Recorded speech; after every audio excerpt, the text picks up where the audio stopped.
Every time you pick up a handful of sand at the beach, you are touching one of the most energy-dense substances on Earth. Not oil, not coal, not even uranium. Hidden inside ordinary heavy mineral sand sits a silvery metal called thorium, 3 to 4 times more abundant in the Earth's crust than the uranium currently powering every nuclear plant on the planet. Sitting quietly underfoot in beaches and riverbeds on almost every continent. And here's the detail that should genuinely bother you. The core logic behind how the world fuels its nuclear reactors was locked in during the middle of the 20th century, decades before most of the materials science that makes today's version genuinely possible even existed.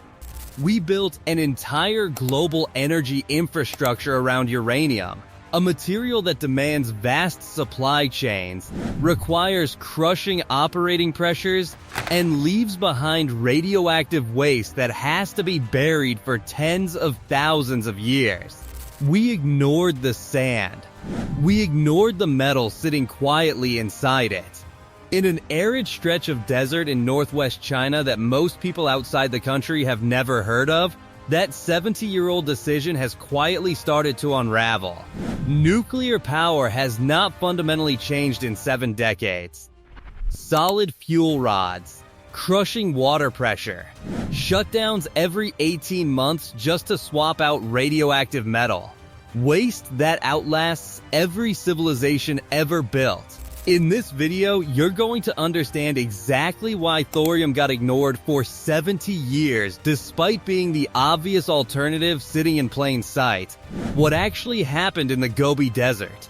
The 3 separate engineering walls that stopped every previous attempt to build this, and how one research team climbed all 3 at once.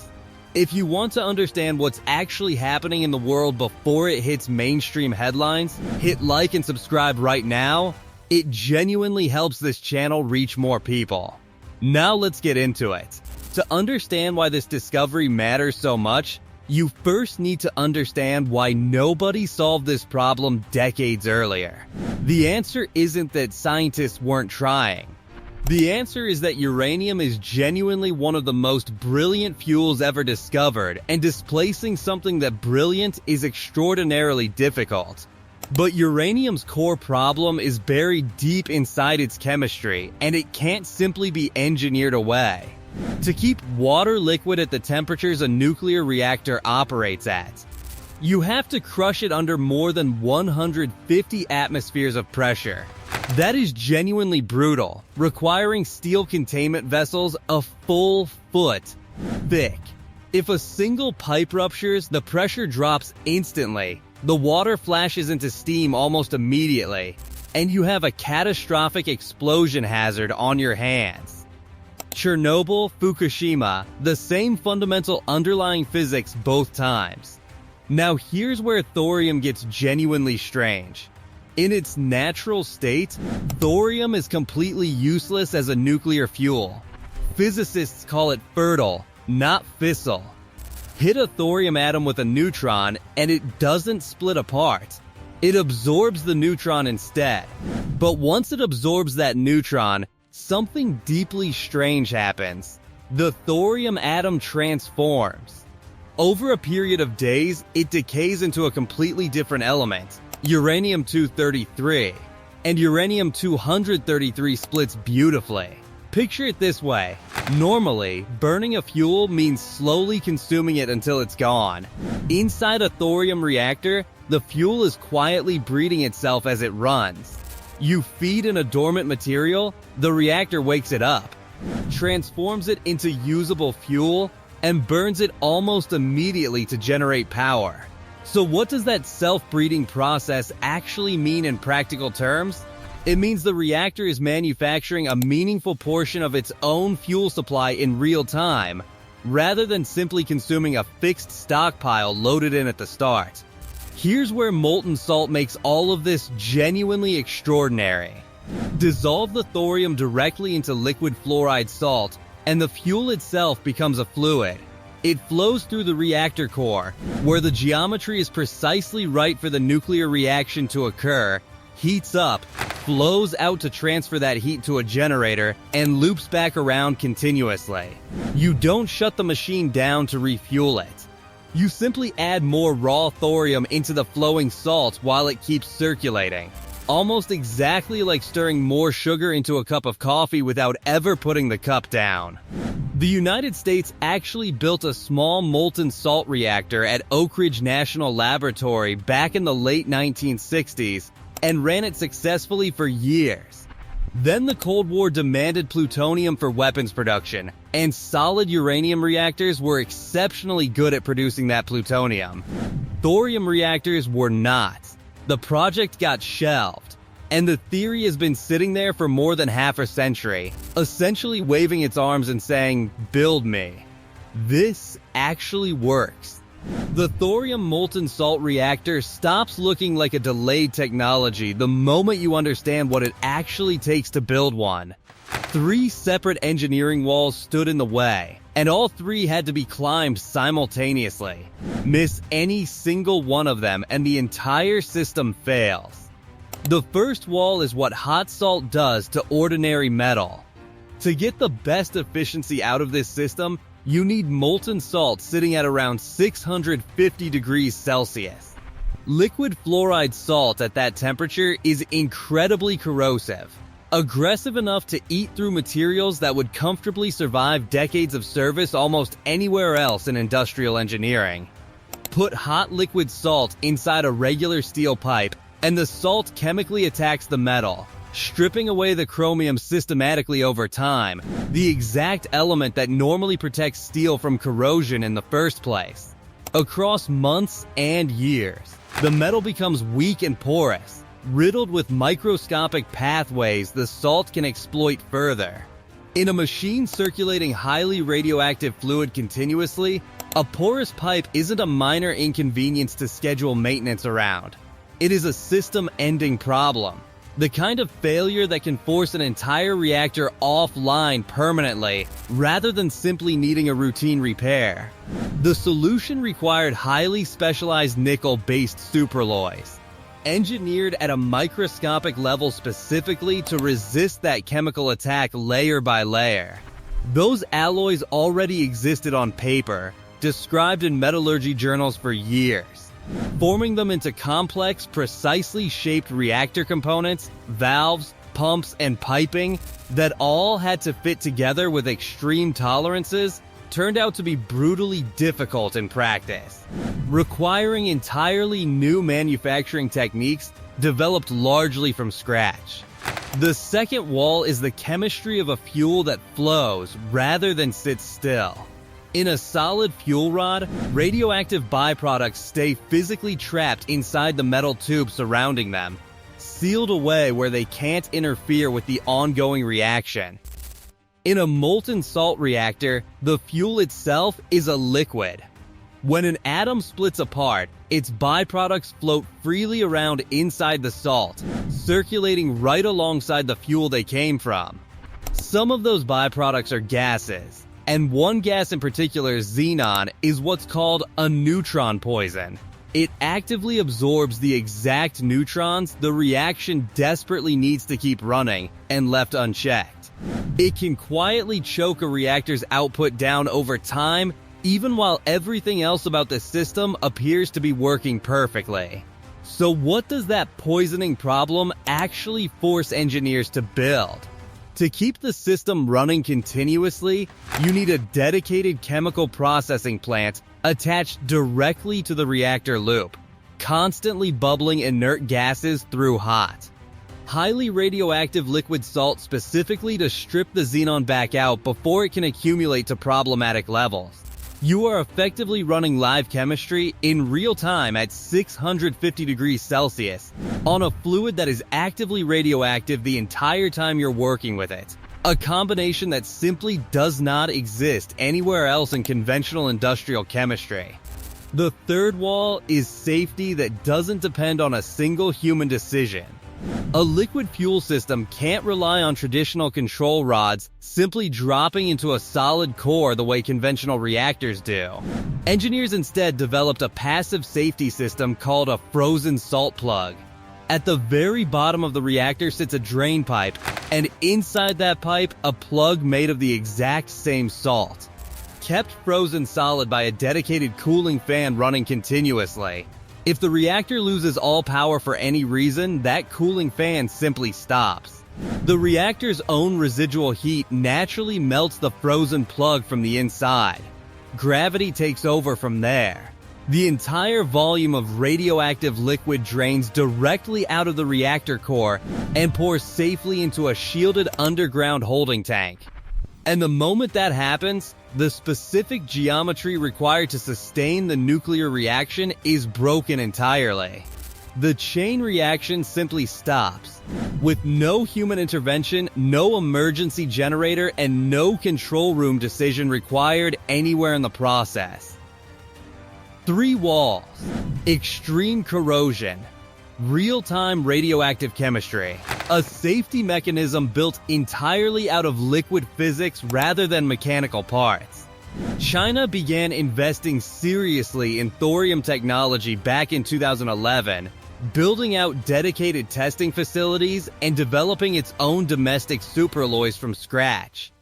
Construction on an actual reactor began in 2018, and in the years that followed, the program crossed a line nobody else on Earth had crossed before.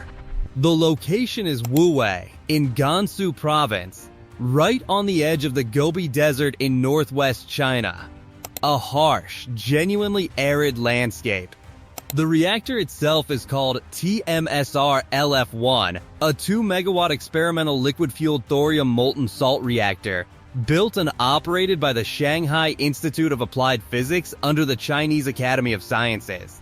It reached first criticality, the point at which a sustained nuclear chain reaction actually begins, on October 11th of 2023, and climbed to full operational power by June of 2024, running continuously ever since. Then, in October of 2024, the team achieved something engineers had been chasing for nearly 60 years. They successfully loaded thorium fuel into the reactor and refueled it continuously, without ever shutting the machine down. The location itself is not random here either. Traditional nuclear plants need colossal amounts of water purely for cooling. Because this reactor design runs at ordinary atmospheric pressure rather than the crushing pressure conventional reactors require, it can be cooled entirely using ambient air instead, which is exactly why it sits comfortably in the middle of a dry desert rather than beside a river or coastline. The process itself is genuinely elegant to picture. While the reactor was running at 650 degrees Celsius, with the nuclear chain reaction actively humming along inside it, engineers slowly introduced fresh thorium directly into the flowing salt. The reactor did exactly what it was designed to do. It absorbed the new thorium, bred it into fissile uranium, and converted the fuel on the fly, entirely internally. All while continuing to deliver steady, continuous power. Reactor output stayed completely unchanged throughout. Same temperature, same power level. The only real difference was that a smarter machine was continuously renewing its own energy source without a single hour of scheduled downtime. To put that in real perspective, every conventional nuclear plant on Earth has to shut down completely for weeks at a time, roughly every 18 months, just to physically open a pressurized containment vessel, extract highly radioactive solid fuel rods by hand, install fresh ones, seal everything back up, and restart the entire reactor from scratch. This reactor refueled itself while running. Something closer to filling a moving car's fuel tank at highway speed without ever slowing down. A little over a year later, in November of 2025, the same research team confirmed something even more fundamental, successfully detecting protactinium-233 inside the circulating salt. Direct experimental proof that the reactor was genuinely converting thorium into usable uranium fuel internally, exactly as the underlying physics predicted it should. The results this specific fuel cycle produces are genuinely striking. The system generates remarkably little long-lived radioactive waste compared to conventional reactors. It also produces almost no plutonium-239, which makes the resulting material extremely difficult to repurpose for weapons production. America solved the weapons problem first, decades ago. China solved the energy problem first, decades later. That is not a minor distinction to gloss over. It's important to stay honest about exactly where the picture remains incomplete here too, rather than letting one impressive milestone carry more certainty than the evidence actually supports. The detailed operational data coming out of TMSR LF1 is communicated largely through Chinese state media and official announcements from the Chinese Academy of Sciences, rather than through the kind of fully independent, third-party verified reporting Western nuclear programs are typically required to publish. Until those specific numbers get fully reviewed and cross-checked by the broader international scientific community, a healthy amount of skepticism about the exact scaling timeline going forward is entirely reasonable, not cynical. The United States, Europe, and Japan are not standing still on this either. Private companies and national laboratories in all three regions are actively working on their own competing molten salt concepts right now, some with genuinely serious funding and engineering talent behind them. The competitive landscape here is genuinely real, not settled, and it would be a mistake to treat this as a race China has already finished simply because it crossed one specific milestone first. But here is what none of that healthy caution actually changes. The machine exists. It is running. Today, continuously, it has successfully performed real-time fuel conversion inside a genuine operational environment, not a simulation running on a computer somewhere. There is an enormous gap between a laboratory paper describing how something should theoretically work and an actual functioning nuclear reactor doing it under real-world conditions, day after day. That gap represents a completely different category of engineering challenge entirely, covering supply chains, specialized metallurgy, regulatory approval, and safely handling highly radioactive liquid without anyone standing over it making constant manual adjustments. TMSR LF1 has cleared essentially all of that already, and that changes the underlying conversation in a way that genuinely cannot be walked back afterward. Every single hour this reactor keeps running in that desert, it generates a kind of real-world data no computer simulation could ever fully produce on its own. Data on exactly how those nickel superalloys hold up under months of sustained radioactive load. Data on how the chemical processing systems manage xenon gas buildup across long, continuous operation. Data on precisely how the frozen salt plug behaves under genuine operating stress rather than a controlled test bench. All of that data feeds directly into the design of the next system in line, which will be bigger, more refined, and considerably more trusted by regulators and investors alike. China is already moving on that next step. A larger demonstration reactor is currently planned for the coming years, with the broader roadmap eventually targeting a full-scale 100-megawatt demonstration plant by the mid-2030s. That is not a research curiosity sitting quietly in a university lab somewhere. That is a genuine scaling roadmap with real dates attached to it. This is roughly where the story stops being purely about nuclear engineering and starts becoming a genuinely geopolitical one. Conventional nuclear power is geographically locked in a way most people never think about, because it requires enormous, reliable water sources nearby for cooling, which is exactly why the world's existing reactor fleet clusters so heavily along coastlines and major rivers. A thorium molten salt reactor can be built entirely inland instead, cooled by ordinary air. and operated comfortably in the middle of a desert where a conventional plant could never realistically be sited in the first place. That single capability alone unlocks a real path toward energy independence for every arid nation on Earth currently forced to import fuel from somewhere else, often at volatile prices dictated by geopolitics far outside their own control. Remote power grids and water-scarce regions represent the single most transformative application of this specific technology.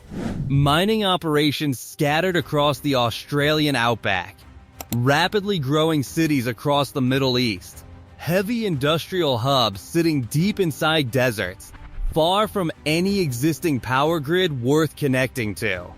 All of them currently dependent on diesel generators or imported fuel shipped in from elsewhere, often at significant cost and logistical risk. All of them potentially self-sufficient within a decade if this technology scales the way its developers currently expect it to. Green hydrogen production represents another genuinely large application worth paying attention to. The intense, sustained high-temperature heat a molten salt reactor naturally produces is perfectly suited to thermochemical hydrogen generation, splitting water molecules into hydrogen and oxygen far more efficiently than standard electrolysis ever manages. Global shipping is the application almost nobody is discussing publicly right now, despite how large it could eventually become. The world's commercial shipping fleet currently burns enormous quantities of heavily polluting bunker fuel every single day. A small, liquid-fueled thorium reactor offers a genuinely compact physical footprint, which is incredibly valuable aboard a vessel where every cubic meter of space is already at an absolute premium. A ship powered by a reactor like this could theoretically run for years without ever needing to refuel, transforming both the economics and the emissions profile of an entire global supply chain simultaneously, one vessel at a time. Then there's the fuel supply itself sitting underneath all of it, because thorium occurs abundantly inside heavy mineral sands. Countries that currently depend entirely on imported uranium could potentially achieve total domestic energy security instead. India in particular holds some of the largest thorium sand reserves on Earth along its own coastlines, reserves the country has been quietly cataloging for decades specifically in anticipation of exactly this kind of reactor eventually becoming viable. A mature thorium reactor technology, once it genuinely scales, has the potential to meaningfully rewrite the geopolitical map of global energy production, shifting real leverage away from the handful of countries that currently control uranium enrichment and toward whichever nations manage to master this specific fuel cycle first. The pressurized water reactor did not change the world the moment its first prototype switched on decades ago. It changed the world once it became reliable enough, cheap enough, and proven enough to be trusted almost everywhere on the planet. A transformation that took decades of steady, incremental improvement to actually complete, one operating reactor at a time. Thorium reactors are only now standing at the very beginning of that same long process, still measured in single-digit megawatts rather than the gigawatt scale the technology would eventually need to reach real relevance. The clock is genuinely running now, not inside a computer simulation somewhere, but inside an arid stretch of desert in Gansu province, under real operational stress.